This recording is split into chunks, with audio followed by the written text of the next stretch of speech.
Hello everyone, welcome to श्रुति's talk.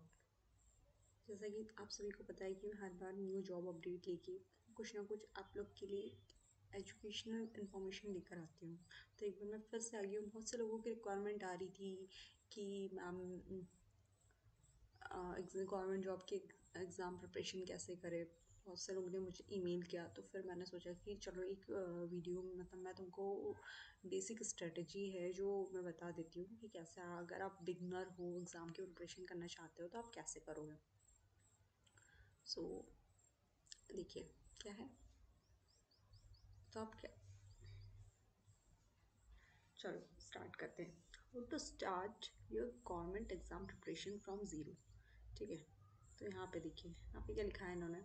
Preparing for government exam can feel overwhelming specially if you are starting from scratch. ठीक है, आप zero से start कर रहे हो तो आपको सच में दिक्कत आएगी।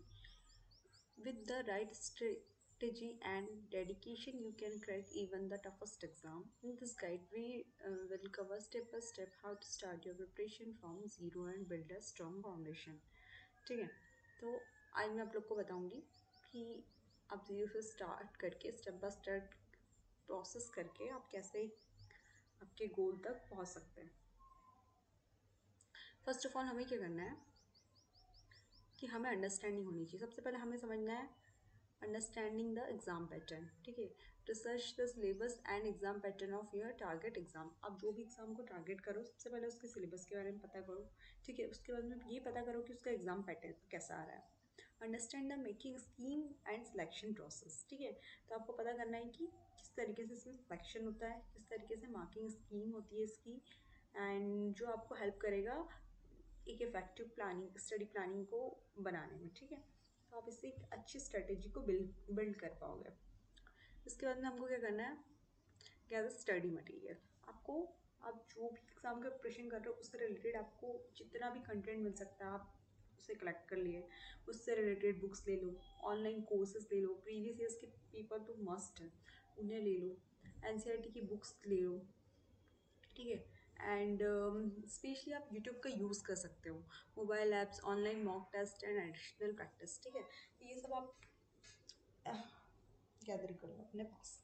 ये हो गया आपका स्टडी मटेरियल। इसके बाद में हम देखते हैं स्टडी प्लान। फिर क्या करना है आपको, create a realistic and structured time table. ठीक है, आपको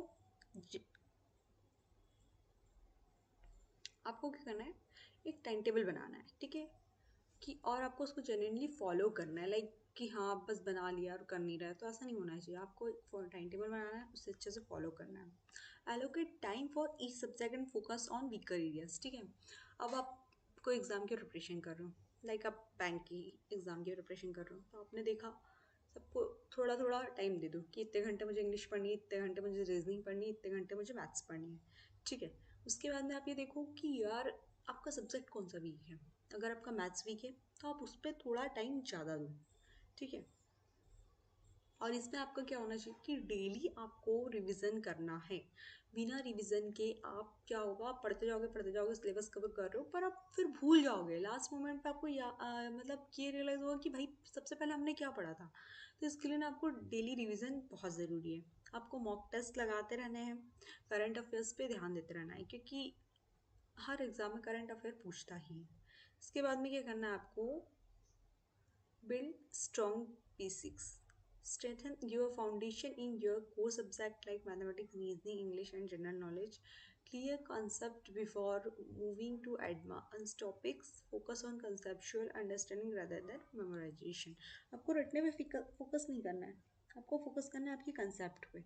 ठीक है, आप भले एक टॉपिक को पढ़ने में ज़्यादा टाइम, तो आपको ऐसा लग रहा है कि यार बहुत टाइम जा रहा है, टॉपिक समझ ही नहीं आ रहा है। अरे तो भाई उसको तब तक पढ़ो जब तक कि समझ नहीं आ रहा है, क्योंकि जब तक कि आपका कंसेप्ट क्लियर नहीं होगा आप आगे नहीं जा पाओगे। अगर आगे चले भी गए ना, आपने रट के पढ़ लिया, तो आपको बाद में दिक्कत हो सकती है, क्योंकि एडवांस टॉपिक आपके बेसिक से ही रिलेटेड होंगे। तो आपका अगर बेसिक स्ट्रांग होगा तो वही आप एडवांस की तरफ मूव अप कर पाओगे। So first clear your basics. ठीक है, नेक्स्ट है practice with previous year papers. ठीक है, इसके अंदर कोई भी एग्जाम की प्रिपरेशन कर रहे हो ना, एग्जाम देने से पहले आप उसके जब आपका सिलेबस वगैरह कंप्लीट हो जाए और रिवीजन करो ना, तो प्रीवियस ईयर जरूर लगाओ। प्रीवियस ईयर से आपको आइडिया लग जाएगा कि किस टाइप के क्वेश्चंस आने वाले, फिर आप उस हिसाब से आपकी अंडरस्टैंडिंग कर पाओगे। इससे आपको टाइम मैनेजमेंट पता चलेगा, एग्ज़ाम में आपको टाइम कम नहीं पड़ेगा अगर आप पहले से इसकी प्रैक्टिस करते रहोगे तो। ठीक है, और आपकी जो मिस्टेक होगी वो आप उसको एनालाइज कर पाओगे ताकि वो मिस्टेक आपकी एग्ज़ाम में रिपीट ना हो। फिर उसके बाद में क्या है, मॉक टेस्ट आप रेगुलरली दो। ठीक है, और हमेशा टेस्ट लगाने के बाद में उसको एनालाइज करो। एनालाइज से क्या होता है, आपको पता चलता है कि आप कौन से एरिया में वीक हो।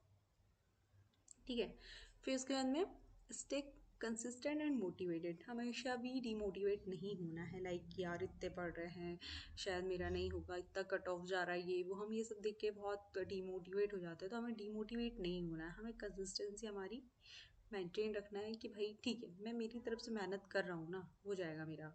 बस अपने दिमाग में भरो और पढ़ते रहो पढ़ते रहो। डेली आपको पढ़ना है।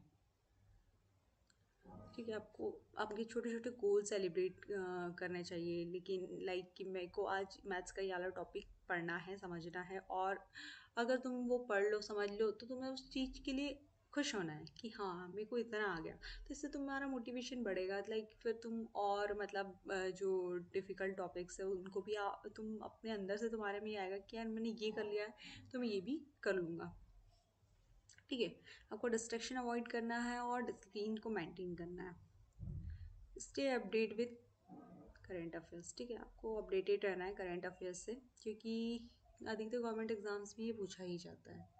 Read newspapers, watch news analysis videos and follow monthly current affair magazines. Keep notes of important events of quick revision. ठीक है, आपको रिवीजन करते रहना है, छोटे छोटे नोट्स बनाते रहना है। आप चाहे तो उसके लिए न्यूज़पेपर, यूट्यूब वीडियोस का सहारा ले सकते हैं। Lastly, starting from a zero may seem challenging, but with proper planning and dedication, success is achievable. Stay patient, work hard, and trust the process.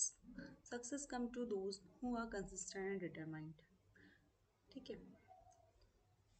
तो ये था हमारा कंक्लूजन कि अगर आप शुरू से स्टार्ट कर रहे हो तो थोड़ा डिफिकल्टी जा सकती है, लेकिन सफलता उन्हीं को चूमती है जो हमेशा डिटरमाइंड हो अपने गोल की तरफ, जो हमेशा कंसिस्टेंट रहे हो अपने गोल की तरफ।